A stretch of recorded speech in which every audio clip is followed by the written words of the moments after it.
Mga kwento ng lagim.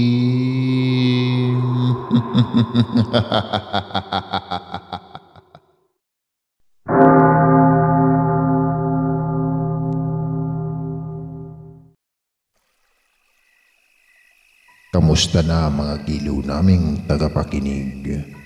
Pwede po kayong mag-comment kung nasang lugar kayo para ma-shoutout namin kayo at kung taga saan kayo.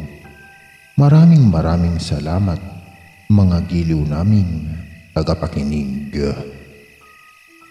Lumaking spoiled brat at walang kinatatakutan si James. Sa edad niyang 25 ay nakasandal pa rin siya sa yaman ng mga magulang. Mga magulang na abala naman sa pagpapayaman at puro material lang ang kaya nilang ibigay sa kanya.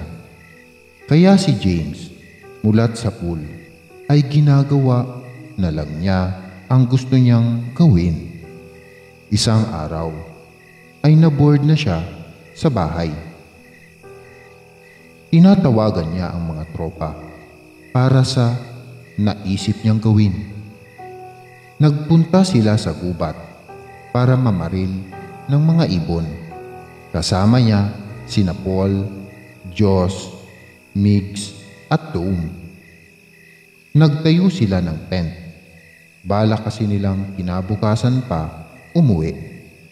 Malaki ang gubat na yun at wala silang pakialam kahit marami raw mga engkanto at aswang na naninirahan doon. Hindi raw sasantuhin ng mga bala ni James ang mga yun. Minalas sila nung umaga dahil wala silang nabaril ng mga ibon. Mukhang naramdaman ng mga ito ang panganib, kaya nagsipagkubli. Pero hindi sila susuko. Hindi sila aalis sa gubat na yung bigo. Maghahating gabi na nang makarinig sila ng pagkaluskos mula sa malalagong mga halaman. Agad silang nagsipagpangunan ng tent. Nakiramdam at sinundan ang naririnig nila.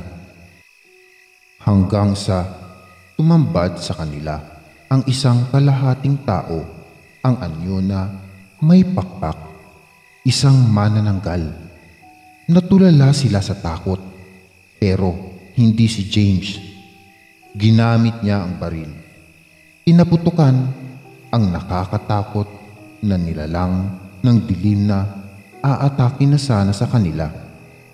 Tinangkapan ng manananggal na lumipad palayo, ngunit paulit-ulit siyang pinaputukan ni James.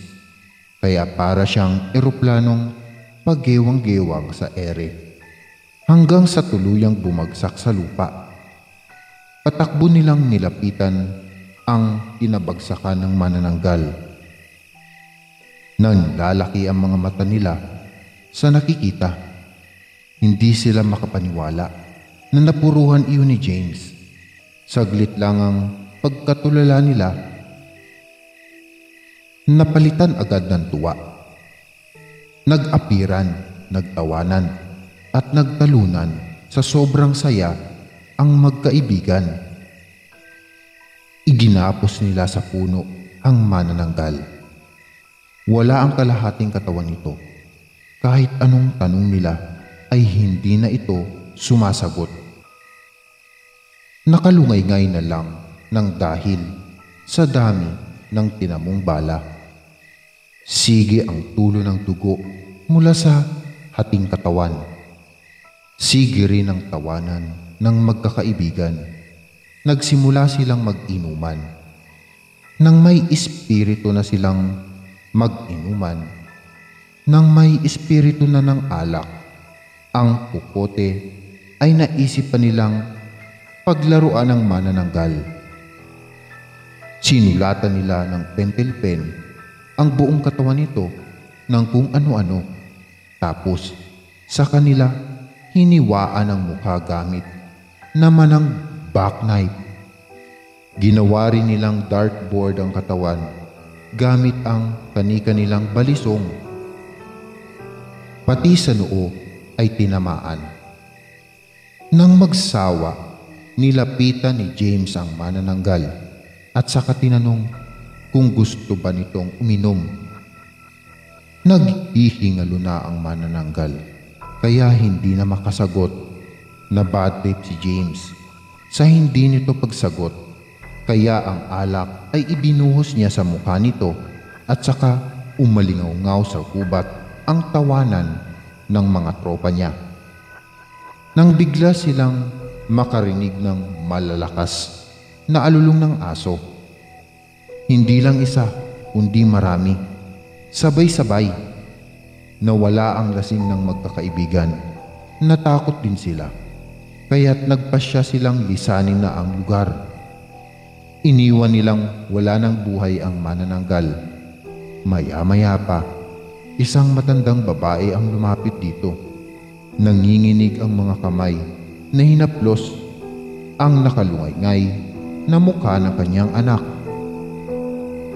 Siya si Nana Suling, ang ina ng manananggal, na si Magnus. Nadurog ang pusong ina niya sa nakitang sinapit ng anak. Pinakawalan niya ito mula sa pagkakagapos. Pinasan pa uwi sa kanila habang sige ang patak ng kanyang luha. Sila na lamang dalawa ni Magnus ang magkasama sa buhay dahil ang asawa niya ay matagal nang sumakabilang buhay. Nang masibat ng mga nagruronda, ngayon naman ay iniwan na rin siya ng kanyang anak dahil sa malupit na puso ng mga tao. Oo nga't nambibiktima rin sila ng mga tao, pero sinikap naman nilang mamuhay ng normal at mga hayop na lang ang kainin. Hindi nila kasalanan kung isinilang silang aswang, mga nilalang ng dilim. Sa ayaw nila at sa gusto ay iyon sila. Pero ang mga taong yun na lumapastangan at walang awang pumatay sa kanyang anak ay piniling maging masama. Kaya hindi niya sila mapapatawad. Umiyak ng magkasamang inilibing ni Nana Suling ang magkahiwalay na katawan ng anak. Nang matabunan na niya ito ng lupa, ay tumingala siya sa buwan at saka sumumpa ng paghihiganti. Tinugunan iyon ng langit ng dumadagundong na kulog at matatalim na kidlat. Maya-maya'y bumuhos ang nanggagalit na lakas ng ulan. Kumuyom ang mga palad ni Nana Suling sa maputik na lupa. Nangako sa anak na makakamit nito ang hustisya. Nagimbal si James sa balitang bumulaga sa kanya isang umaga. Lahat ng mga katropa niya ay natagpuang wala ng buhay. Lahat ay pawang nakagapos, wakwakang dibdib at may mga kagat sa leeg. Hinihinalang aswang ang may gawa. Ang ipinagtataka lang ng mga kaanak kung aswang ang may gawa ay bakit kailangang nakagapos. Naalala ni James ang ginawa nila sa manananggal na iginapos nila. Pero kung kalahiman nito ang gumaganti sa mga kaibigan niya, bakit siya ay natira? Napaisip siya kung ano ang planong paggaganti sa kanya. Sa takot ay agad nagpabook ng flight si James. Gusto niyang tumakas. Gabi, habang sakay siya ng kotse patungo sa airport, palabas pa lang siya ng probinsya, ay humarang na sa daraanan niya si Nana Suling.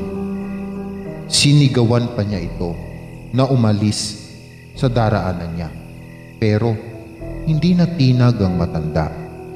Kukunin na sana niya ang baril, ngunit gayon na lang ang pagkasindak niya. Nang pag-angat niya ng mukha ay napapalibutan na siya ng napakaraming manananggal. Inuuga ang kotse niya hanggang sa mabasag ang bintana at makuha siya ng mga ito. Nahimatay na lang sa takot si James. Nagmulat ng mata si James na nasa harap siya ng isang kubo, nakagapos sa puno. Galit na galit siya. Pinagmumura ang matandang babae na nakaupo sa isang tumba-tumba sa balkonahe ng kubo. Mataman lang nakatitig sa kanya.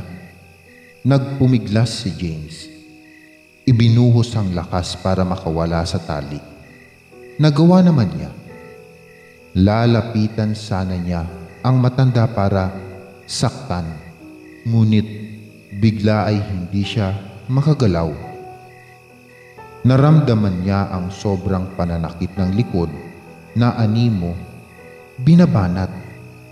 Ilang saglit lang ay may kung anong umusbong sa likod niya. Dahan-dahan ang paglaki hanggang sa maging isang ganap na pakpak. Hindi pa ron natapos ang pagkagimbal ni James. Nang unti-unti ay masaksihan naman ng nanlalaki niyang mga mata ang pagkahati ng kanyang katawan. Wala siyang nagawa kundi sumigaw ng ubod ng lakas. Halos malatid ang lalamunan niya sa pagsisigaw. Lalo pa siyang nasindak ng umangat ang itaas na bahagi ng katawan kasabay ng pagkampay ng pakpak niya hanggang sa maging ganap siyang manananggal. Nang makalipad na si James palayo, ay saka naglapitan kay Nana Suling ang mga aswang na nakasaksi sa pangyayari. Tinanaw nila ang bagong manananggal sa madilim na kalawakan at saka inakay si Nana Suling palayo sa lugar na yun. Isasama na nila ito sa kanilang kampo para hindi na ito mag-isa, habang si James ang siya naman ngayong mabubuhay sa gubat bilang isang manananggal tulad ni Magnus na kanyang pinaslang.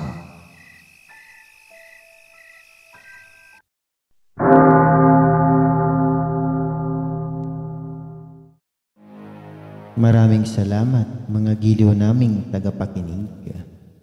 Huwag po nating kalimutan mag-subscribe at mag-like ng ating channel para sa mga kwento ng lagi.